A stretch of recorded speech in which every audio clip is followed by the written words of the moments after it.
Am I the a-hole for refusing to pressure my grandfather to give my stepsister the family diamond? Context. I am 25 female. My parents have been divorced for 15 years. My dad has been married to his wife, Laura, for 10 years. Laura has 2 daughters, Katie 26 female and Sam 22 female. My dad is very close to Katie and Sam and considers them to be daughters to him. The grandfather I'm referring to is my dad's father. My grandfather has a diamond that belonged to my great-grandmother, and it's something of a family miracle, since my grandfather managed to find it after World War II. Unfortunately, he lost his mother and sister in the war, so he saved the diamond to be for the next woman in the family, to be set into an engagement ring.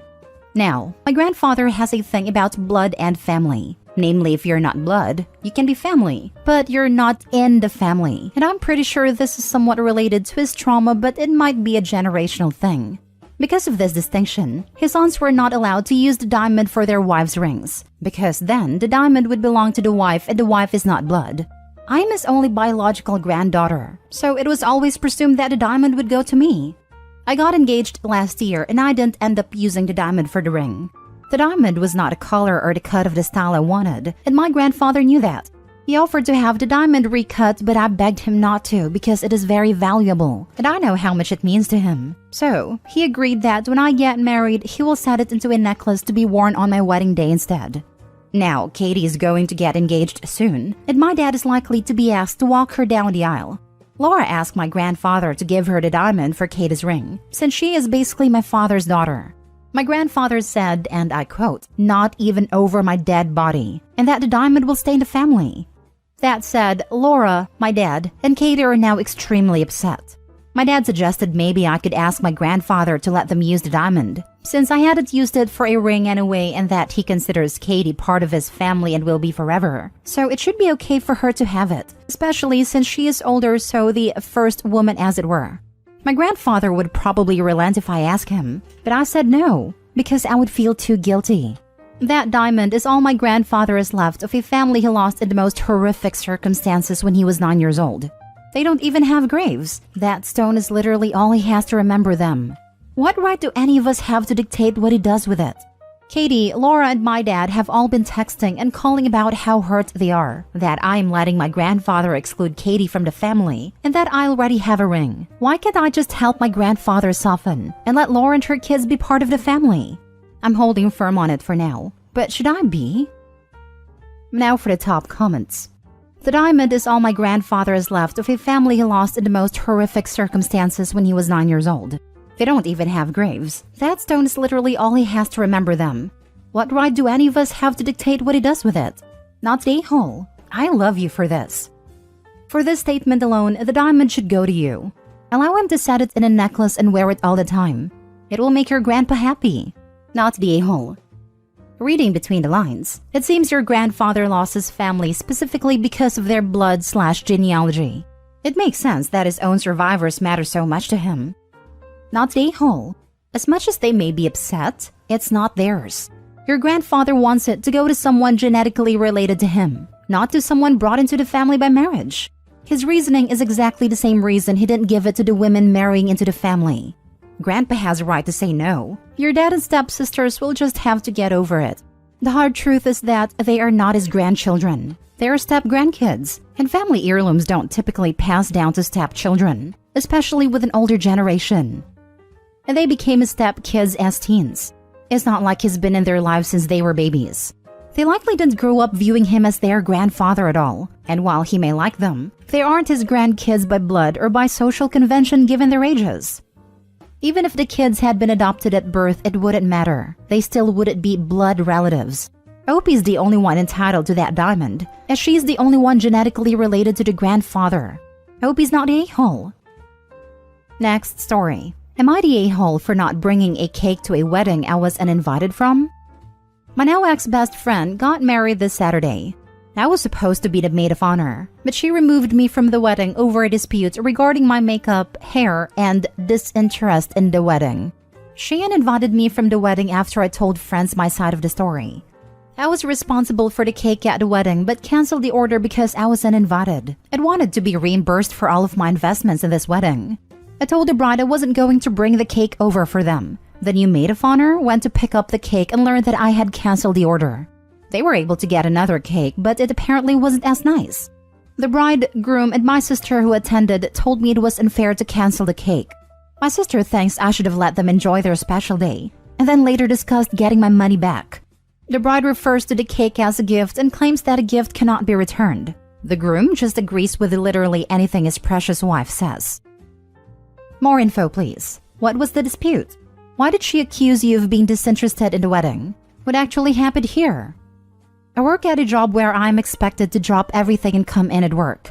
She was upset because I was leaving during wedding planning meetings, and I also requested to style my hair differently and she got upset. You don't disinvite someone from a wedding and still expect a gift. Not the a-hole. I guess you could say the bride wanted to have her cake and eat it too.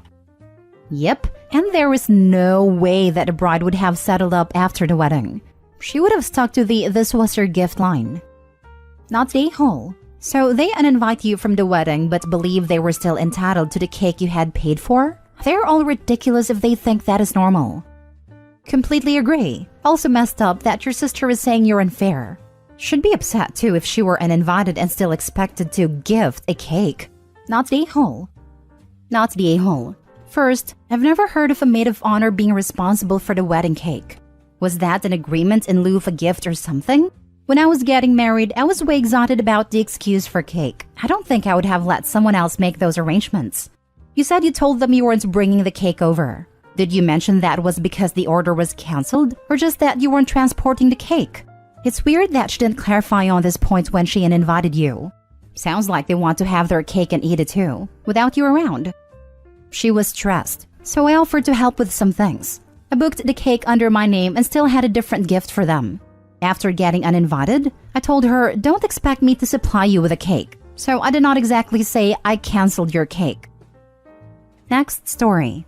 Am I the a-hole for inserting myself into a married couple's financial life? I'm friends with a married couple, Grace and Michael. Grace and I went out to drink a few days ago, just the two of us. We talked a bit about inflation and finances, and she confessed to me that she barely has any money, and it makes her feel really vulnerable. Turns out, they mostly live off of her income, and Michael, who makes over 2.5 times as much as Grace, puts almost all of his income into savings. He also asks Grace to transfer any of her bonuses or extra money into that savings account. The problem is that Grace has no access to that account. She told me she asked for it in the past, but Michael just said she already has access to their shared checking account. That is strictly for their monthly expenses, so it's fine. Grace told me that she feels like she should have access to that account too, or at least have a little extra in her own personal account. So if anything happens to Michael, she doesn't have to wait months to access the money. She told this to Michael too, but he dismissed her and said nothing will happen to him. I told Grace that this is really not okay, and she should demand access to that account. It's her money too, and it's not right that only Michael has access to it. I was very strong about this, and made her promise that she will make Michael give access to her. She seemed very relieved that I agree with her, and find her concerns more than reasonable. Now on to the problem. Currently, Michael is throwing a fit at me for inserting myself into their financial life, saying it's none of my business. He says that over 85% of the money was put into the savings account by him, and whatever Grace put there was just to compensate for the things Michael paid for alone in the past. Yes, he is right that it's none of my business, but my close friend came to me saying she feels vulnerable because at 30 years old, she only has about 500 euros in her name, despite having a well-paying job. Of course, I will tell her this isn't right and encourage her to stand up for herself. But since I'm friends with Michael too, I don't know. Am I the a-hole? Now for the top comments. Not the a-hole. You are warning a friend that it sounds like she's a victim of financial abuse. He's demanding all her pay be shared while sharing none of his. He's trying to make sure she has no funds to which she can use to separate their lives, that he can claim all the money as his.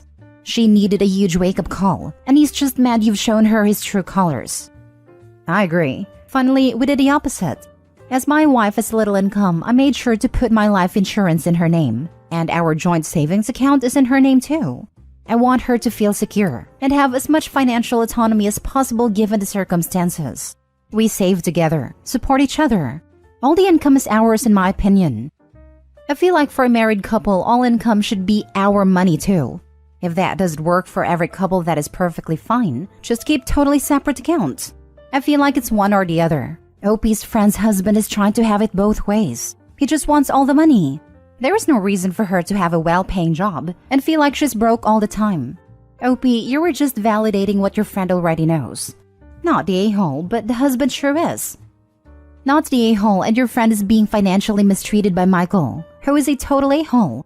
Grace needs her own savings account to put her extra money into. This is not a marriage. Why does Michael think he deserves exclusive access to the extra money?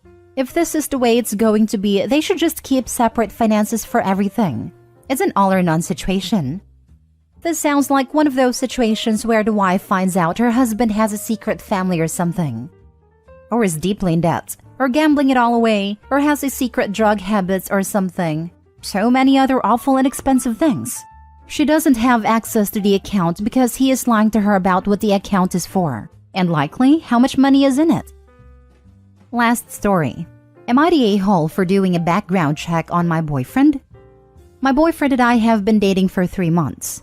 Even though it's early days, I really thought he was the one. He is nice, attentive, funny, and attractive, and I'm getting older, and I thought he must be the one I have kids with and settle down with. But he doesn't drive, which is very strange in my city. The public transportation is really bad, and most people would opt for a car over an apartment because at least they would be able to get around. Only people who work from home or were in poverty wouldn't have a car, and he makes good money and works 15 minutes away from where he lives by car, so it made no sense. He shows up at dates by asking his friends for rides or asking me to pick him up. We live close by, so I didn't mind, but I asked him about it and he said cars are expensive and he didn't want to pay for one. But then he has trouble getting around and complains about how expensive Ubers are. One day, I found out that my state has a website of public crimes and decided to put in his name. A wall of offenses came up, and it matched his first, middle, and last names as well as his year of birth. He has 5 DUIs and has a court date for a pending one in a week. The DUIs range in date from 10 years ago to one he got 6 months ago. That's the one he is set to go to court for. Because his name isn't super uncommon, I decided to see if he takes the day off work because it's in the morning. He does take that day off and says he has a doctor's appointment. I confronted him when I came over that evening and he got angry at me for not trusting him and infiltrating his personal life like this. I'm angry he lied to me, and he says he doesn't have to tell me everything and that he's changed. I told him his last DUI was 6 months ago, so how has he changed? He got mad and said the cops were pinning things on him, and he just had alcohol with him and he didn't actually drink. I could believe that for 1 DUI, but he has 5. So I asked him to show me proof and he said he doesn't have to, and if I was a good girlfriend, I would just trust him. I don't because he lied to me already, but am I the a-hole for doing a background check on him why he didn't drive? Not the a-hole. Committing crimes that put other people's lives at risk isn't your personal life. Just dump him now. Dude can't even take responsibility for something he's been arrested for 5 times. Plus, if you've been arrested 5 times, guaranteed he's driven drunk multiple times where he didn't get caught. As someone who works in the justice system, I can say this is totally true. I see this all the time. I once had someone driving under influence to court. Although I live in another country, the people who do this are the same. Not the a-hole. Multiple DUIs can indicate a lot of things. And besides that, I honestly think more people should do a background check on their significant others. It could have been a lot worse than a DUI with no casualties. He wasn't honest about it and got angry when you found out. Might want to reevaluate if this is the guy for you. Might want to reevaluate. Red flags OP. These are your red flags telling you to run. At the point of 5 DUIs, it suggests to me a drinking problem. If it's changed, then does he drink? Is he in AA? I can understand not wanting to lead with that with someone before things get serious, but a conversation about a drinking problem you used to have is a lot easier than talking about a drinking problem you still have. Not the a-hole. She just looked up public records because she was curious about him dodging a question. Even if he had just said it was because of some personal issues he is addressing and wasn't ready to talk about it quite yet, OP probably wouldn't have pride.